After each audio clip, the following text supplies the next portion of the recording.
On this episode of A1 Forever Sports. A1!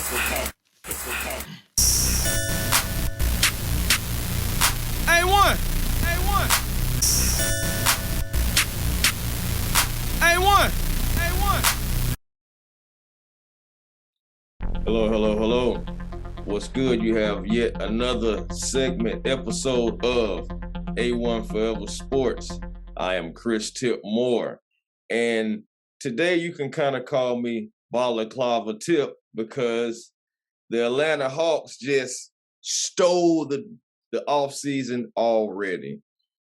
The Atlanta Hawks finally went ahead and was able to come to an agreement with the San Antonio Spurs to acquire guard Dejounte Murray. Now, let's get into a little specifics about this whole thing. The San Antonio Spurs have traded all-star guard Dejounte Murray to the Atlanta Hawks for Danilo Gallinari, 3 future first-round picks, and a future first-round pick swap. The Spurs will be getting a 2023 first-round pick from Charlotte and unprotected 2025 and 2027 first-round picks from the Hawks. The pick swap will occur in 2026. Now, let me try to break down this unprotected thing just a little bit for anyone who, may be confused by it.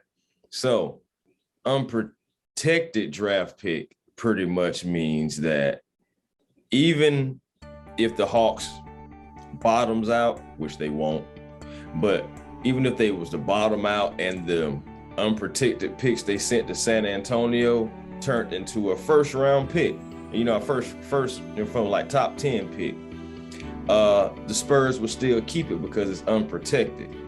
Now, if it was protected and it fell in the top 10, then the Hawks would keep the pick. And just in a nutshell, I'm just trying to explain on how that works. But, back to Murray, though. Murray just completed the best season of his career, in which he led the league in steals and made an all-star game for the first time. He averaged 21.1 points, 8.3 rebounds, 9.2 assists, and 2 steals while shooting 46.2% from the field. All those were career highs for Murray. Murray is a former first-round pick and now will be paired with Trae Young to form on paper probably the best backcourt in the league. We know how prolific Trae Young is, but now he has another shot creator and facilitator to rely on. It doesn't just have to be him anymore. Let's dive a little deeper, A1 family. Murray has had career jumps and has taken big steps in points the past few seasons. Just 2 seasons ago, Murray only averaged 10 points a game. The following season, 15 points a game. And last year, like I said, or should I say this past season, 21.1. So Murray is steady going up. Murray, who I said led the league in steals last season, at 6'4", is one of the best perimeter defenders in the league. With a 6'4" frame, he has a 6'10" wingspan, and he'll be able to handle Trae's defensive liabilities on one side. But I'm sure Young is working on defense this offseason as well, just because of the competitor in him. The Hawks defense finished 26th in the league last season and allowed 113.7 points per 100 possessions. Adding Murray to this mix with DeAndre Hunter on the floor gives more of a defensive presence from the 4 down to the 1 position, as Hunter and I believe Murray will be able to guard multiple positions. Trae Young shot 48% from 3 on catch and shoot 3-pointers last season. There will be questions, of course, if Young will buy into the off-ball idea. No, seriously, because Trae has the ball in his hands more than a lot of players in the league. His usage rate is very high. The Hawks were also second in the league with 115 points per 100 possessions in the pick and roll plays last year. So, you already know how successful Trae Young and the Hawks have been in the pick and roll. Will this continue, and will Trae be able to buy in and adapt to playing alongside Murray?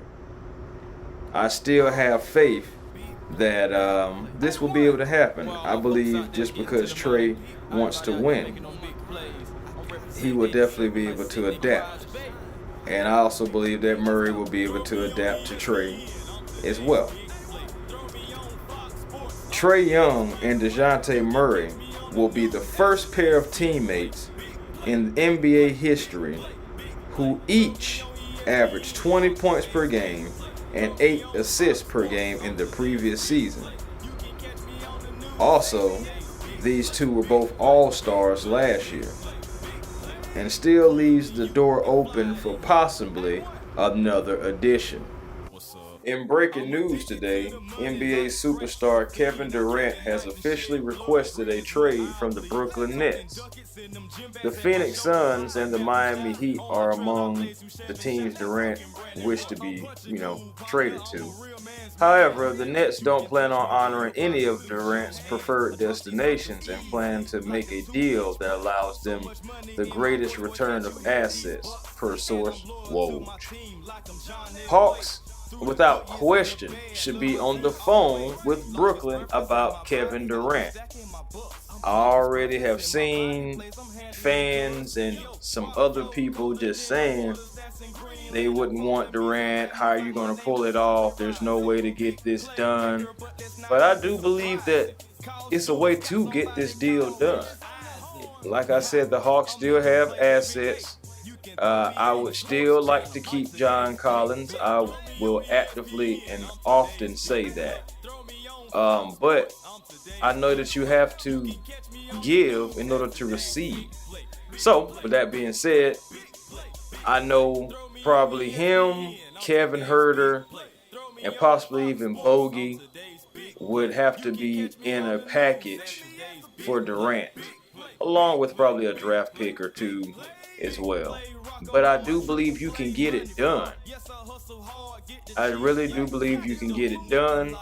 And I also believe that other players will start taking discounts, pay cuts, whatever the case may be, push money out and everything in order to be a part of the Hawks, to play with not only Trae Young, not only Dejounte Murray, but Kevin Durant. The pressure on Atlanta's front office to make a move was evident. After their run to the Eastern Conference Finals in 2021, surprised some people, but if you cover the Hawks or watch the Hawks, you realize that wasn't a fluke.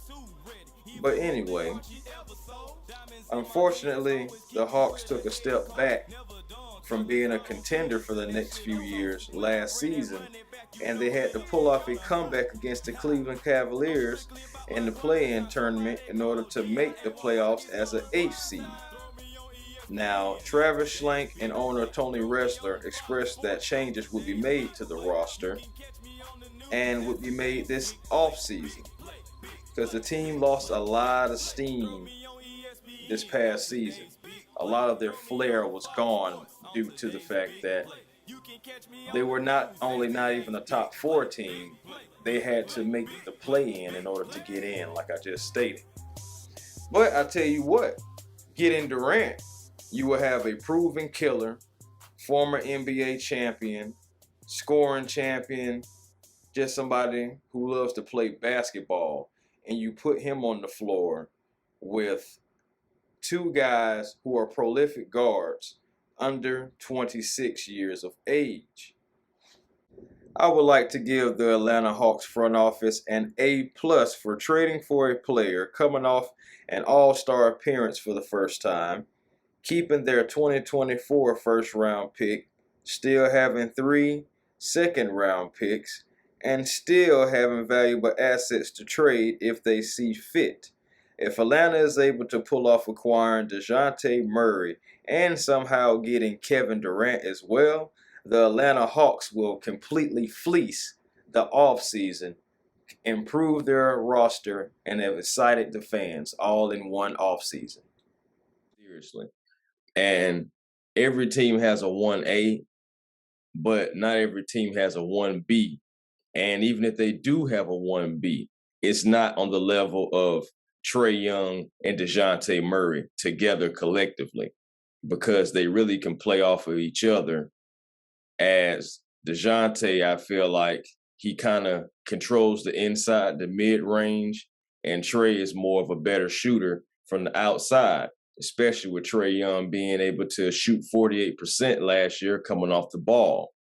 So I actually feel like it's going to be a take-turn thing as far as like who's bringing the ball up and what the defense is doing, everything like that. But I definitely believe that both will be fully invested, fully in, and adjusting to the defense. Like, okay, let me bring the ball up the floor, play make for you, and vice versa. And also, they're going to make each other better because they're going to be working out. So whatever Dejounte is weak in, and if Trae is strong in it, he's going to help Dejounte, and vice versa. Now, the only thing, they can't help each other out is, of course, like height and strength, weight and all the stuff like that. But at the same time, like I said, they're going to complement each other.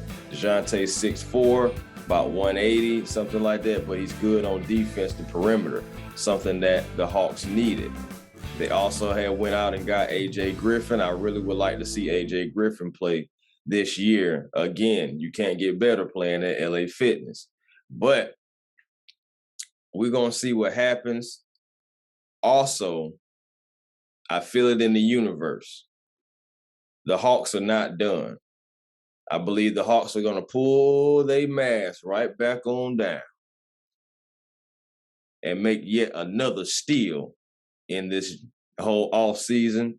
I don't believe the Hawks are done whatsoever. It's something else coming. It's something else coming, no matter if it's a role player or two or something. Like, this is not over with, Atlanta.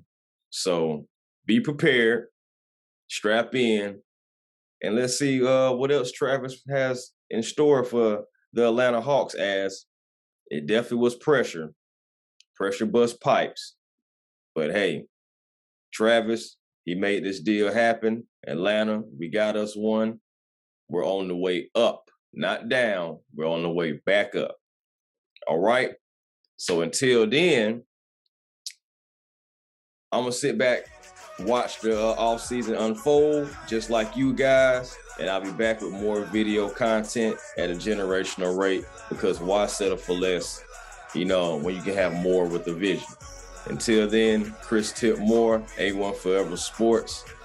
Deuces, Trays, peace and blessings to y'all.